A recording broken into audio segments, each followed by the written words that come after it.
everybody. Welcome to the first virtual career chatter. Thank you, students. Thank you, Mr. Bowley and Ms. Summers. And of course, our first guest, Katie Katro. So first, Katie, they do have a little bio of you, but if you could just give them a quick rundown of your life from high school with a special focus on high school. Entire life story. My whole life story. So I was born in.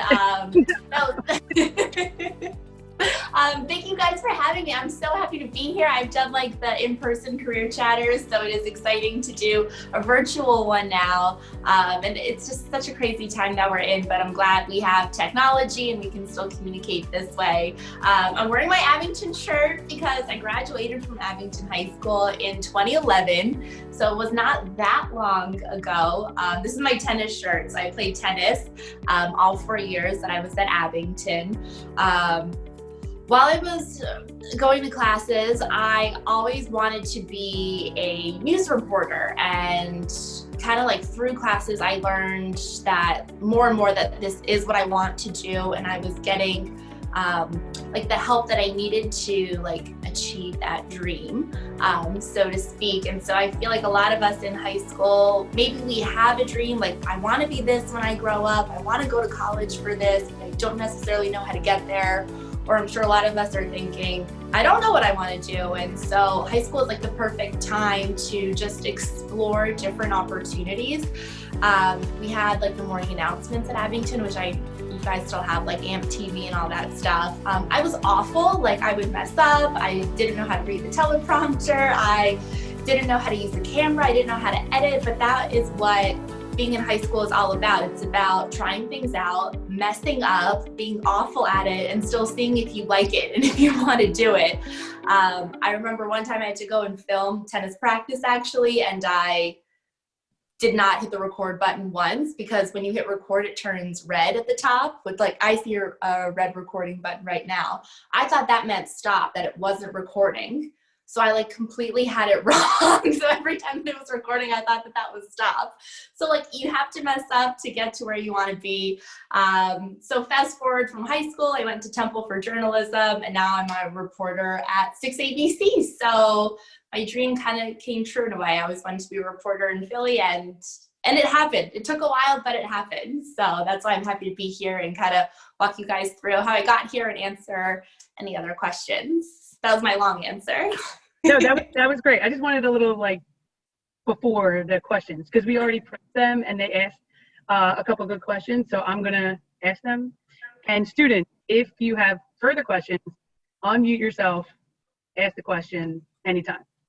So we're going to start off with some daily habits. What are the most effective daily habits that you have? Oh my gosh, my daily habit is trying to get into routine. And I was literally just talking to a friend about this, because I still don't have a great routine, and it's something that I'm still working on.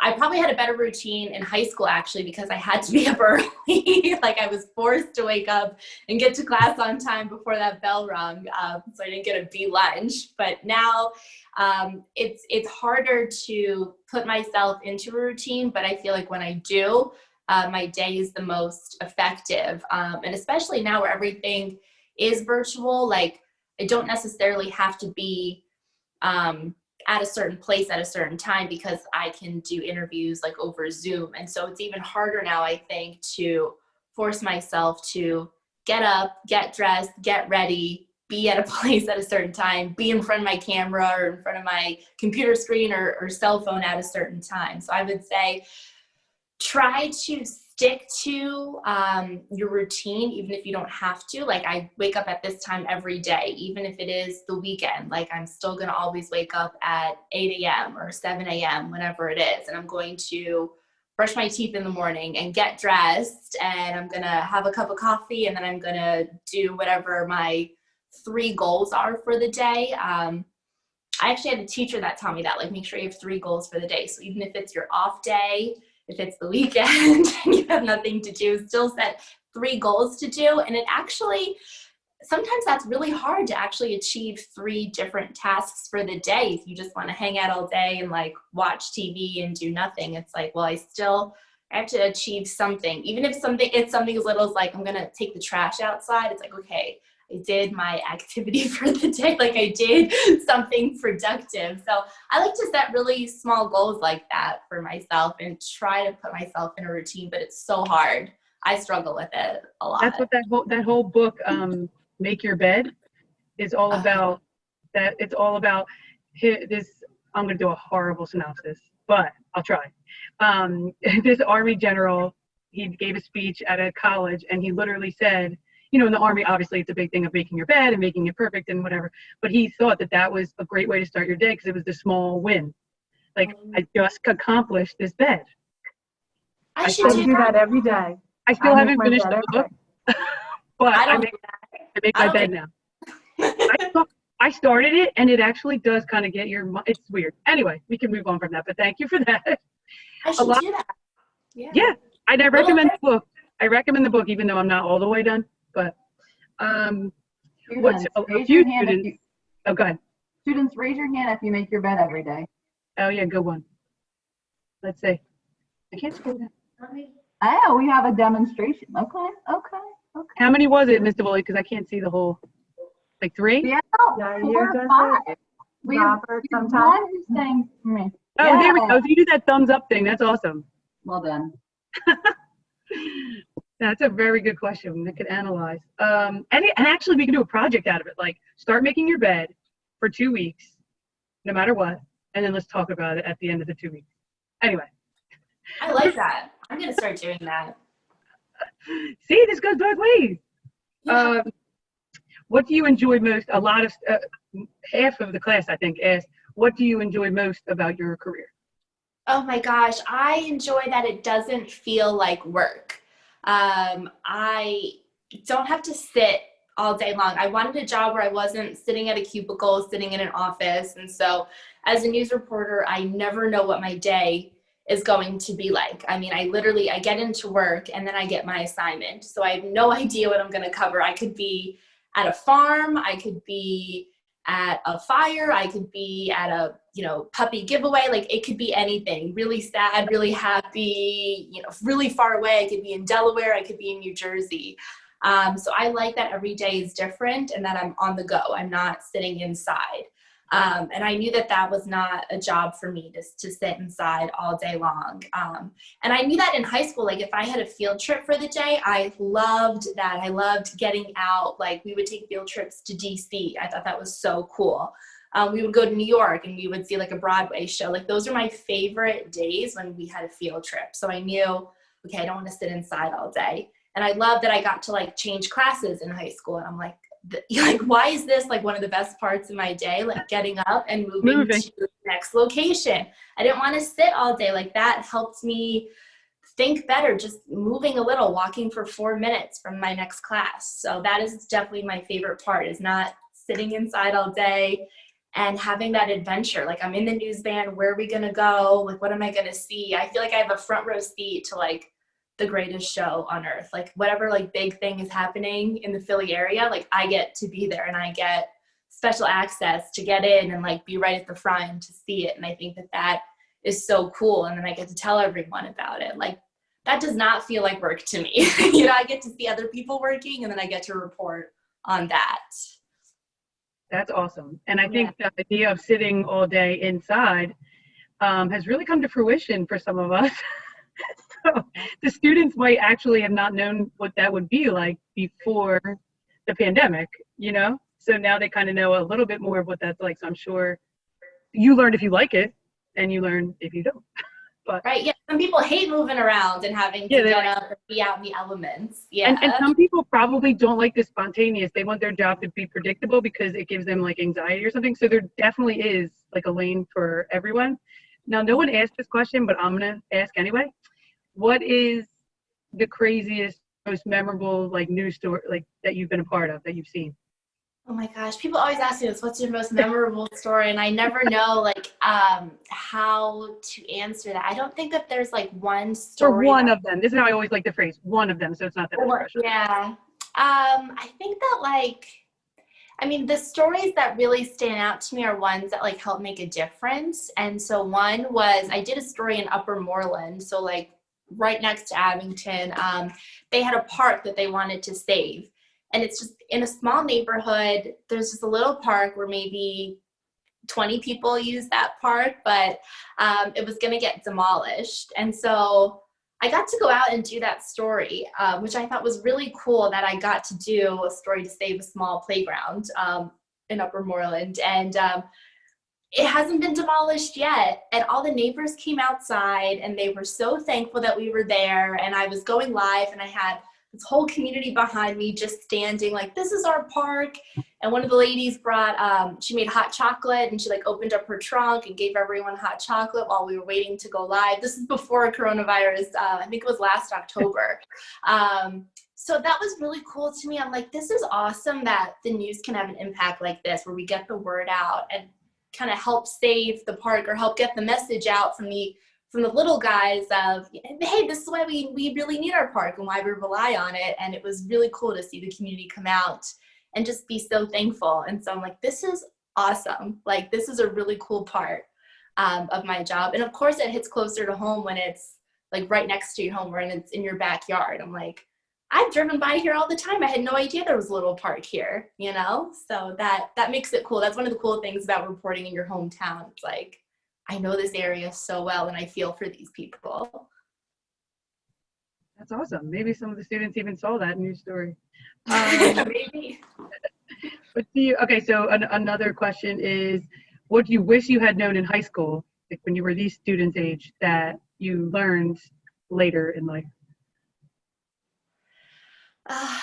If I just wish that I was more confident in high school. And I think it's really hard to have confidence, and it's something that I still struggle with, and I think a lot of people do, but there's no right or wrong answer. I think a lot of times in life and like the decisions that you make, it's just like you have to be confident in what you do. And so I remember like not being confident to like stand in front of a camera and talk, but I knew it's what I wanted to do. And I wish that I was more confident just to do it, because if you're confident, I think other people feel more relaxed in front of you and are less judgmental about what you're doing if you're just confident with it. And so I wish that I wasn't always thinking, what are other people thinking about me? Like, do I look bad? Like, is this a cool shirt? Like, can you see like the pimple on my chin? You know, it's just like, if I just owned how I looked and just was confident about it, I think those thoughts wouldn't have gotten in the way, and I would have probably progressed a lot faster if I wasn't thinking about what everyone else was thinking and just focused on, this is what I want to do, like, let me just do this. So I wish that I was more confident, and it's something that I still struggle with today. So yeah, just being confident, asking dumb questions too. I think that goes into confidence. Like, there is no dumb question, just ask it. It's better to get an immediate answer than to figure something out and take forever to go on a roundabout way. Like, how do I do this? Just ask it, you know, be confident, just ask. Like, you got to get through life. You know, we're all doing the same thing here. Yeah. That's really good. Like, you always think when you're younger, or whatever, even now, what is everyone else thinking? And like, the funny thing is, half the time they're not thinking anything about you. Like, they're thinking about themselves. Exactly. Yeah. People are probably looking at you, but thinking something else, like not even thinking about you. So yeah. It's way more in your own, but yes. Okay, so I'm going to take one pause if students want to ask any questions before I run down any more. You can use the chat.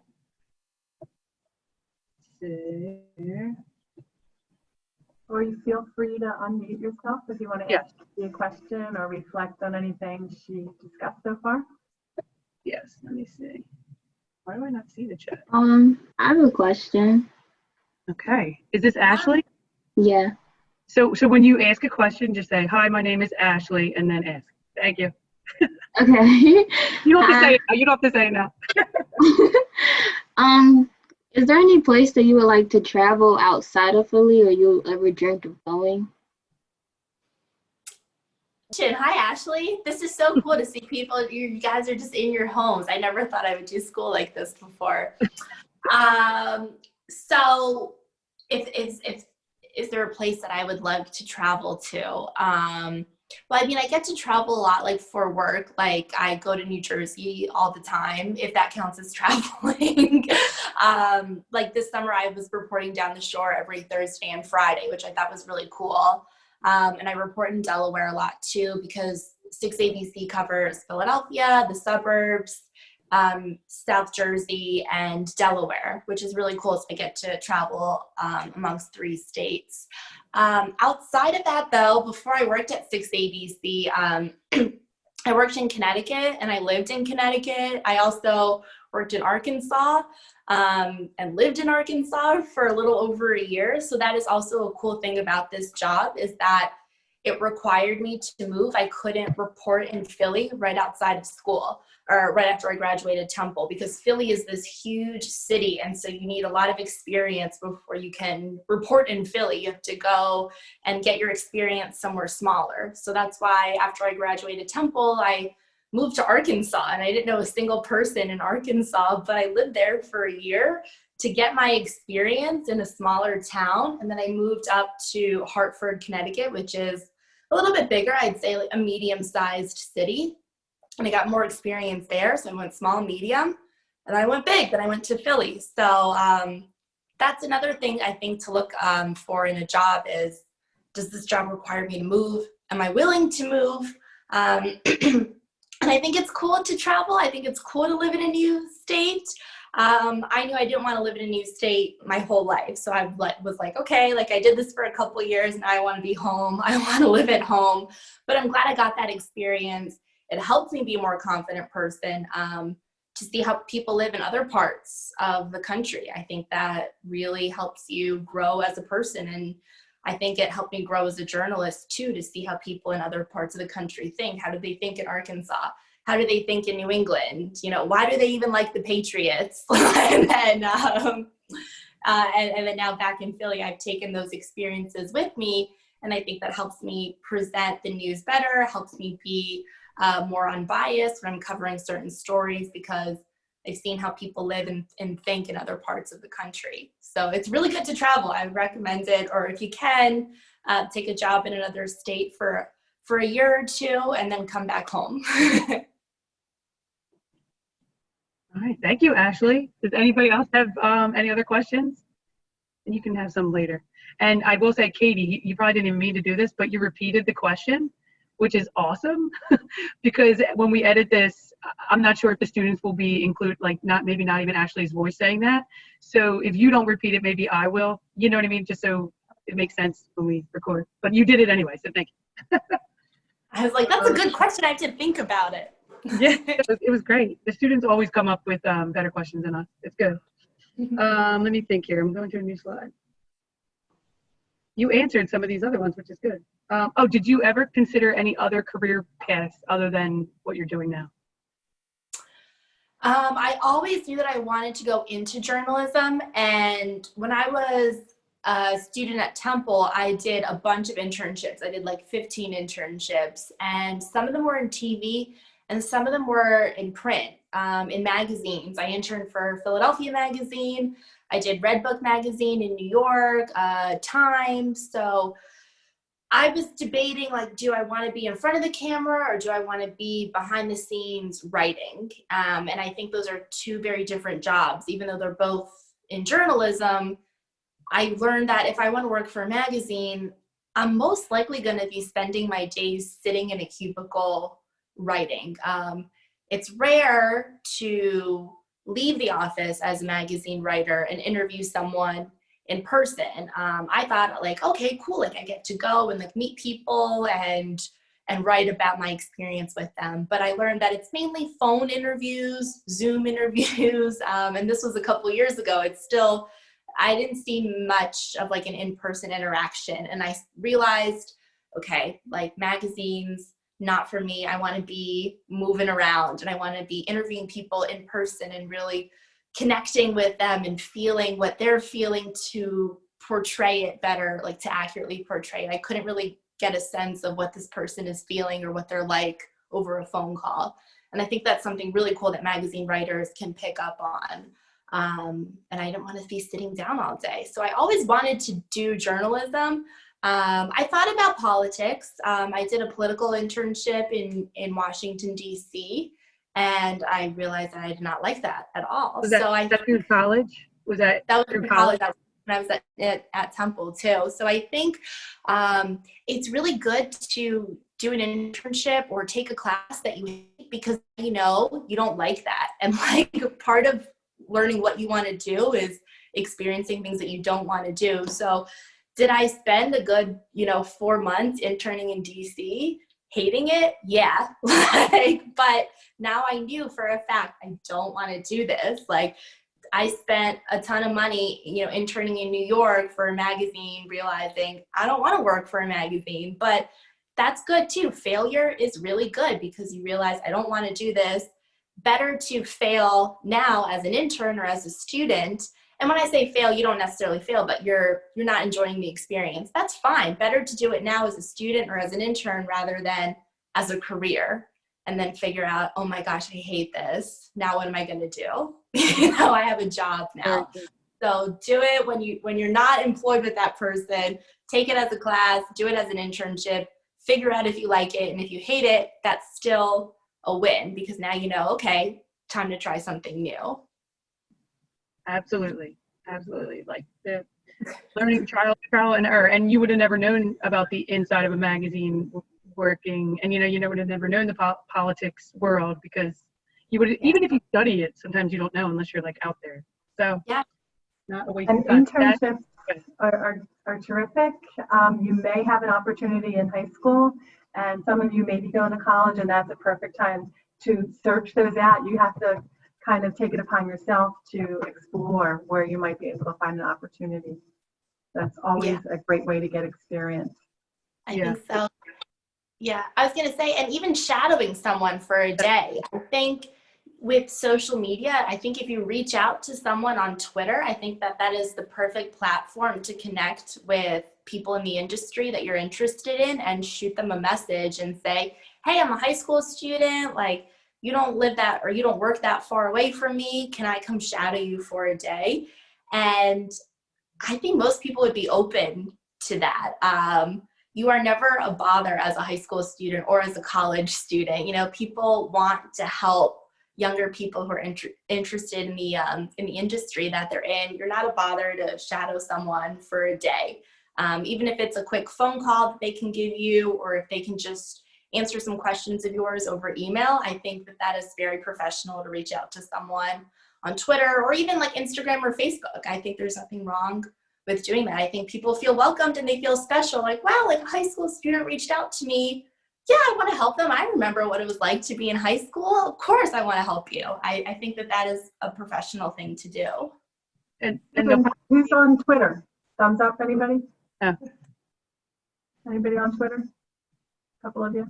Instagram, any version of reaching out. I think it's the person you're reaching out to will be impressed too that you're taking the time out to reach out. So it's a win-win. We do have our favorite question always of all career chatters is, what are some of your weaknesses and what are some challenges that you had to overcome in order to get to where you are now?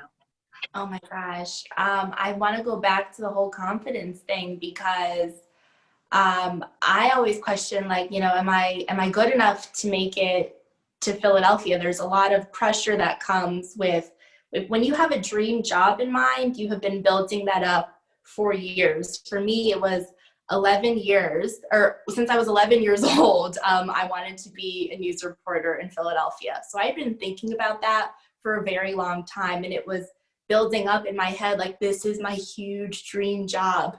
And I want to say ever since my senior year of high school, I thought about being a reporter every single day of my life. I know that for a fact. I went to school for, like, every day of my life, I thought about this job. So when I was finally applying for it, interviewing for it, when I got it, it feels like a lot of pressure and a lot of responsibility that you build up in your head. Like, oh my gosh, this is my dream job. Now what do I do? How do I keep it? How do I perform? And it goes back to, you have to be confident. No one is thinking all the thoughts that you're thinking. People just want to see you do your segment, and the more natural you are, I think that people see that. People see that you're natural, that you're genuine. And so it's like, you got to shut out all the other voices of, am I good enough? Am I asking the right question? Is this how this is supposed to go? And just, if you're natural and just genuine and like you love this job, you love what you're doing, you know how to do it, people will see that, and they're not going to question whether or not you're good enough to be doing that job. And so I think it all goes back to just, you really have to be confident and just own what you're doing. And sometimes when starting out, like when I worked in Arkansas, I didn't know everything about journalism. I still don't, but I knew way less then. But if I was just confident in the question that I asked, even if maybe it wasn't like a good question, no one would have known like that's a good question, that's not a good question, because they're not in my industry to know what's a good question and what's not. As long as I'm confident asking it, they're going to answer it. So it all goes back to that for me. And I hope you guys can relate to that. I know it's really hard to be confident and to just like own how you look, how you sound, what you're saying. But I think the more you own it and are confident about it, like no one else is really gonna question it. I don't know. I mean, a lot of head nods from the adults.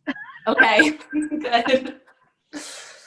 And the sooner that anyone learns that, just the better. So even if it soaks in over time, it'll soak in. Okay, so I'll give a pause if any of the students want to ask a question.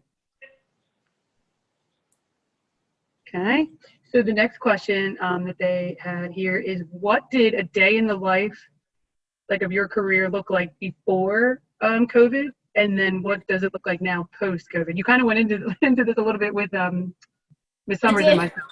But you can share with the students what it looked like before and after. It involves a porta potty. Okay, so before COVID, I would get into work at 9 a.m. and I would sit down in my cubicle, and my managers would go into a meeting and they would decide what the stories were for the day. So I would get my story assignment, and then I would leave the newsroom, I'd go in our news van, and then I would travel all around interviewing people in person. And I had a microphone in my hand, and I would stick it in front of the person, and I'd get close to them and I'd interview them. And if I was at like a fire or something where, someone lost a loved one, I would, give that person a hug. I would get close to them. Sometimes I would, like whisper something to them, like, I'm really sorry that this happened, or what, whatever it is, like depending on the situation. It was about making that human connection, and I really felt for the stories that I was covering, and I would react like a human with that person. Now, gosh, things are a lot different. So now I still come in at 9 a.m., but I sit in my car in the parking lot at work. I don't go inside the building anymore. And that's because I'm interacting with so many different people that to keep everyone inside safe, it's safer just to not go in and just to stay out of the building. So I sit in my car, and my car is like my cubicle now, which has its perks because, I can like do my makeup in my car. I can listen to music. I don't have to worry about bothering anyone. So I'll sit in my car, and we have porta potties, but they are like the Taj Mahal of porta potties. There is a sink in our porta potty and like steps that go up. So it's a beautiful porta potty that we have in our parking lot now, in case we need to use the bathroom. So that is definitely different, that we did not have that before COVID. And now I don't have a mic in my hand anymore. I have these boom mics. So it's basically like an extender that it looks like a selfie stick with like my microphone at the end of it. So I can stay 6 feet apart from someone. And so I like hold this pull up to interview people. And that is so different. I can't get close to them. I can't give them a hug. It's tough. And we've been doing it for so many months, and I still want to give someone a hug. That has been hard. And I do a lot of interviews over Zoom now too. So I don't even get to see the person in person. It's just through a screen. I'm meeting them, and then I'm asking them a lot of times like really personal questions. And that is tough. That is different. Journalism is about connecting with someone, really taking in what they feel, and then like giving that back to everyone. And I you can't convey that as well over a phone call or over a Zoom call, but we are doing the best that we can with it, and it's kind of becoming our new normal. I'm learning to, I got to stay back. Like, I got to keep my pole as a distance in front of us. It's really hard, but that's the new world that we live in, and we got to keep each other safe by doing that. So yeah, it's really different, but it's our new normal. Like, this is how we work now. Yeah, school's so different now too. I can't come in-person career chatters. I was just going to say the students can probably relate to a day in the life for all of you before and after. Yeah, that's so hard. It's really tough to be doing it like this, but we're kind of adjusting, I think it'll be a new adjustment when we have to see each other in person again. Yes. Like, will we want to get close to each other, or are we going to still kind of stay back? Like, oh, I forgot what it's like to get close to someone. I don't know. It'll be interesting to see. It definitely will. It definitely will. Mr. Bowley, do you have any questions? I noticed, Chucky, you were about to turn your mic off. Did you have a question earlier?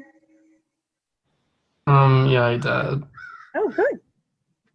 So you kind of answered my question a little bit, but like, how do you like get your stories for the day? Do the managers like research it, or do they like go around the city asking people, or like seeing what's like going on? Yes, that's such a good question. So the question was, how do I get my story for the day? And there are a bunch of different ways that I'll get my story assignment. One, I have to pitch a story every day. So I'm out in the community. I should be seeing what's going on. And I have so many people who come up to the news van, who message me on social media about what's going on. So I will email, pitch. This person sent me a Facebook message. This person came up to me in the news van yesterday and told me about this. I have their contact info. Here are my pitches. So my managers will look through those pitches. Also, there's the news of the day. What's going on? Is there a big press conference? Like, what does the mayor have on his list today? There's pre-planned events going on in the city. And then there's breaking news. There's a fire. There was a shooting. A street got flooded, whatever it is. So there are a lot of factors that go into how my day looks, and my day often changes a lot. So I could come in and there might not be a whole lot going on. So they'll say, hey, like, we really liked your pitch about, a new business opening up. Why don't you go do that?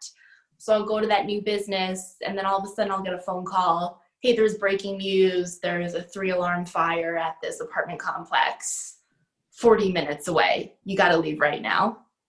So I got to drop that story and go to the fire. And then my whole day is different than how I thought it would be. So you really always have to be on your toes. How my day starts out is not necessarily how it's going to end. I could be on a new story. So there's a lot of factors that play into it. So usually it's the day of, we decide what's going on. We have to see the news of the day first before we can make any decisions. It's hard to plan even a day ahead, because the next day, who knows what's going on, and it's tough to make a plan a day ahead because you don't want to cancel it either. So I usually figure out my day the day of. That's how my day works. There's very little planning ahead. Yeah, that's a really good question. Keeps things interesting. Yeah, it definitely keeps things interesting. And I always bring with me, I have a huge bag that I bring with me of a change of clothes, because I could be at a really formal event and then get sent to a pumpkin patch to cover fall activities. So then it's like, okay, I need my muck boots with me. I need jeans. I need a raincoat if it's going to rain. Like, I always bring all these extra clothes with me to battle the elements. So in the winter, I always have snow pants with me. I have snow boots with me. I have an extra jacket in case, it snows and my jacket's soaked. I need a new one. I always have to be prepared for the elements, because I'm outside battling all of the different elements. Even in the summer, you get really sweaty sometimes. And I'm like, I can't wear this dress on TV. I've been sweating all day long, you know? Like, Been so there. I always have to have a change of clothes, yeah. Or, you know, I could spill coffee on myself. That has happened to me before too. So I always have an extra pair of clothes with me, always, just in case. And multiple shoes too. I need flats, heels, boots. I need it all with me because I never know where I'll be. Is this all in your car? Yeah, I keep it all in my trunk. And I have an overnight bag in my trunk too, just in case, like if breaking news happens in DC or something and they send me to DC overnight. Okay, like I got my toothbrush with me, like I don't have to make a stop at Walmart. I have everything with me so I can just focus on doing my job. I don't have to focus on, hey, can we, you know, go to the local Walmart? I need to buy pajamas and a toothbrush and face wash. Like I have all that with me. So yeah, you always have to be prepared on this job because you never know what's going to happen. You are at the mercy of the news gods. So wherever they want to send you, you have to go. Well, I'm glad when you schedule these so far, you hadn't had to cancel. Yes, well, I'm off today. So, and that's another thing about my job is that my off days are wonky because news never ends. So I work the weekends. So then I'm off on random days during the week. So that's something else to think about in the career you choose. I think I'm scheduled for every holiday this year. I work weekends. Sometimes I have to come in at 2 a.m. and I start my job at 2 a.m. sometimes. Other times I end my job at midnight. So because news is 24/7, it's constantly going. So that's something else to think about is, do I mind working holidays? Do I mind working weekends? Do I mind working early mornings, late nights? Is that something that excites me that I can do? Or do you want a 9-to-5 job where you can plan ahead? I can never make plans with friends when I work because I don't have an end time. I'm like, I know I come in at 9 a.m., but I have no idea when I'm going to end. I can never make dinner plans with anyone because I don't know when I'm going to end, you know? Yes. Wow. Yeah. I don't have end time. Yeah. My head is exploding. I need to take well, first because I knew first I wanted to point out to the students that Katie said that she's off today. So how cool and paying it forward that, you know, she's an Abington grad. So all of you, when you make it big or doing whatever you're doing on your day off, give Mr. Bowley a call, give myself a call, Miss Summers, and you can come in and pay it forward to the next gen. So I appreciate you. I guess I didn't put 2 and 2 together, but I always know people are giving up their time, but that's really great that you're helping us out on your day off. Well, I do want to mention that when I had a day off as a college student, I would always come back to Abington to just visit teachers. Like if I was around, if I had a day off, I would do that. And they would take their time to give me advice. And I thought that that was so cool. And then I wanted to do that. Like I wanted to come in on my day off and get advice from former teachers because I knew that they were excited for me, that they wanted to help me. I wanted to be back in my high school. And so this is why it is so cool to now be able to give back to students. Like I'm in my teacher's position in a way, and like I get to give advice. So that is so cool and unique to Abington. I think that teachers want to see you grow and succeed. And after you graduate, they want you to come back, they want to hear from you, and they want to keep helping you. I think that that is awesome that our teachers want to do that. Yeah. And I still go to them for advice now. That is awesome. And we have this recorded so we can play it for all your teachers. Yes, please do. That's very nice. Very nice. Students, any more questions? We have a couple more minutes left. So don't be shy. Type it in the chat if you want.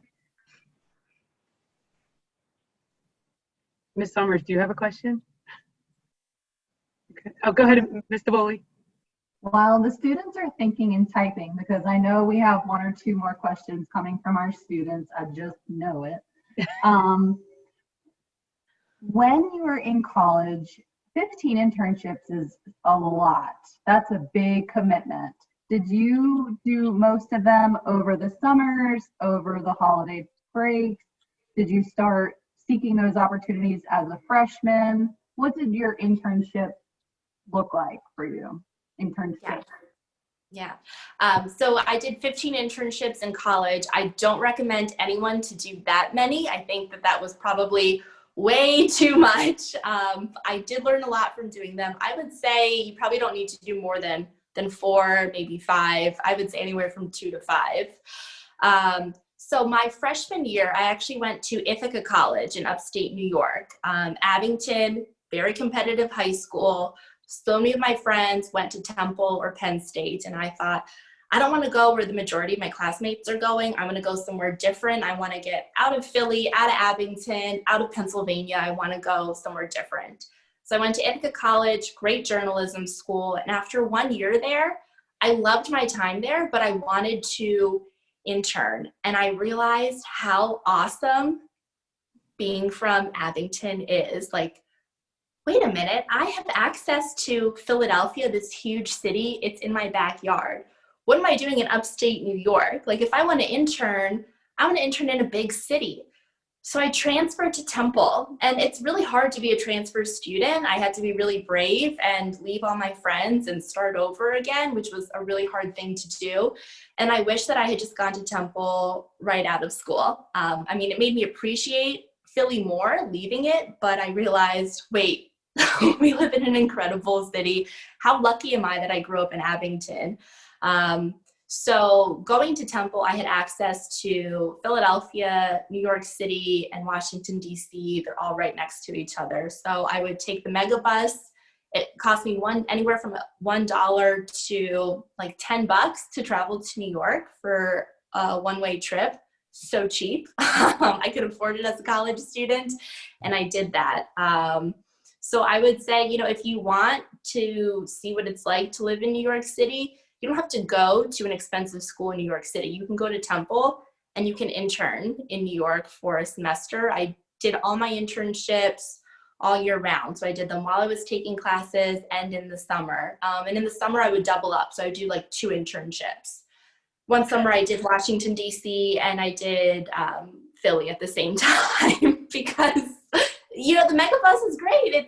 It's cheap, and in a couple hours you can get from point A to point B, and you have so much energy in high school and in college to intern. Like, now that I'm older, I'm only 27, but I don't have that kind of energy to travel all over and take classes at the same time. So do it while you're young. Like, take advantage of that energy that you have. But yeah, I would recommend that you intern, and you can do it. If you go to Temple, the city is right there. You can easily take classes and intern at the same time. And so think about that when you're picking a school. Okay, if I want to get real world experience, am I close enough to a city where I can intern? Or am I going to be really far away in a college bubble that it's really difficult to get off campus to intern somewhere? And being in Philly, you can do a bunch of internships. There's so many different places to intern, different publications for whatever job you want to do. So yeah, it stinks that sometimes you have to leave to appreciate where you're from. But I remember in high school, we would get like Abington, one of the best places to live. And my friends and I would be like, really, this is one of the best places to live? And now I see it, I'm like, oh my gosh, Abington is awesome. You probably don't realize that as a high school student, but you will realize it as you get older. And like, now I'm like, I want to live in Abington. I want to have kids in Abington. Like, I love this area so much. We have it all like right here, and we have the city in our backyard. I think it's incredible where we're from. So yeah. And I truly love it now because I know what it's like to not live in Abington. That is very nice. Thank you. And I think you're right. I think they will appreciate it.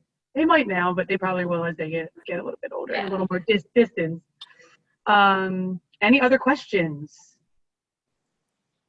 Oh, here we go. What are some characteristics that you have that are helpful for your career? Okay, some characteristics that I have that are really helpful for my career are being outgoing. I love just like talking to people, interacting with people. I'm definitely a people person, and I get lonely if I am not around people during the day. So I think that that's a big characteristic that has helped me in my career. Is I'm curious too. So I want to be around people and I want to know what they're doing. So I ask a lot of questions. And it goes back to I'm working on being more confident so that I'm curious to know this and I have to be confident to ask this. And I'm sure if I'm thinking it, a lot of people want to know about it too. So I'm a very curious person, very outgoing.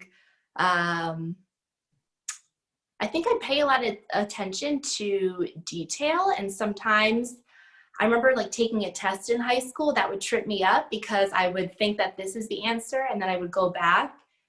Wait, is that really the answer though? Like, was it this word or was it this word? Or I would really pay like close attention to detail. And sometimes that would make me take a really long time on a test because I would overthink all of my answers. But that has really helped me in my job because one word can change an entire sentence, an entire story, one word. And so that has really helped me in my job. Wait, it wasn't people said this, it was people reported this. There's a difference. Or people thought this, thought, said, completely different, you know? So that has really helped me in my job, because I pay close attention to detail. But I was always the last person to turn in a test in high school, especially in English class, because I would just overthink every answer. But it really works for my job. That's good. That's good. I'm sure some of the students can relate to that. Then you beat yourself up about it now, and then it turns out that it's actually a quality. Because sometimes school, believe it or not, sometimes school doesn't match when school's over and you enter into whatever that is that you're going to enter. So sometimes some things that you don't do well or quote unquote in your classes, don't beat yourself up too. You know, work hard, but like sometimes it doesn't match. Like your job doesn't look like the schedule and the setup of when you were in high school. No, Like, it does not. And I always wait until like the last minute. I waited till the last minute in high school to like get anything done, but it works for my job. Like if I was a planner and wanted to plan ahead, that would not work for me in my career, because my day is, okay, the day of, we're going to decide what you're going to do. And then in an hour that could change. And so that really works for me in my job, that I like to wait till the last minute to make plans and make decisions. You know, I don't like to plan ahead, and I don't want to know what my whole week's going to look like. I can't plan my whole week. Like I couldn't plan a project in a week. Yeah, like thinking on your feet is actually a skill. And some people, if that's not your thing and you need to plan ahead, that's also a skill, but probably you don't want to be an Action News reporter. So what we're saying is, this is recorded, so teachers are gonna say, like last minute, but it's true. Some students need that skill, and to harness that skill of being able to deal with change in the last minute if certain fields are of interest to them. So I think it's important that you said that, and thank you. And thank you for that question. That was a great question. That's a really good point. Yeah, sometimes like it's good to be a planner, and that works for some fields. It's totally not good for other fields. Yeah. And you'll find out in an internship, and not an internship where like some college person sets you up with this official thing, which is great. But like we said, go reach out. If you shadow someone, even if you ask somebody some questions, you might get some answers and say, oh, that's not what I thought that was. And I'm a planner, so I don't think this is going to be good. So the more you learn about, like what Katie was saying, the field before, and if you learn you don't like it, it's actually a blessing because it saves you some time down the road. Yes. That all being said, any students, because we really, oh my gosh, it is 1:10. We did amazing. We have about 4 or 5 minutes, but if we ended it right now, I would be thrilled. Like, meaning you guys, the students did great, Katie did great, and of course, Miss Summers and Miss Davoli as well. So thank you, Katie. If Miss Davoli and the students, if you guys want to go back to your meet or whatever you want. What was your plan, Ms. Davoli? No, I will have my students think about all of the words of wisdom you shared and your experiences, and then they will have just a follow-up activity tomorrow to do independently as a reflection. So if they come up with any questions or follow-up comments that I think you would love to see or read or respond to, I will definitely send them your way. And we are so appreciative of your time and the fact that you are such a proud ghost and will always be a proud ghost. Like, I love that they're seeing that and they're feeling that from you, because it's important for our students to, be reminded of how incredible our community is and how many cheerleaders we have for their success outside of just their faculty and staff on our campus. So thank you so much. And students, I will be in touch with you via classroom tomorrow morning. And otherwise, we will be looking for you and hopefully seeing you on campus soon. Thank you so much for Mrs. Grecht and Mrs. Summers for facilitating this and getting us hooked up. These chats are so important to all of us, and I'm just very grateful. So thank you very much. Enjoy the rest of your afternoons. And that's it for me. Okay. I'm not even going to try to top that, Ms. Cavoli. That was incredible, and I agree with all of it. Thank you, Katie. And Ms. Summers, do you want to say something before we go? No, I just want to say great to see you kids again, and we'll be seeing you soon. Ready? And bring your hands in. Ghost on 3. Yes. Then ghost on 3. Ghost on 3. 1, 2, 3. Ghost. Ghost. Oh my gosh. Love it. Bye, students. And I'm going to read all those responses. Bye, students. Katie, you can stay on for a minute.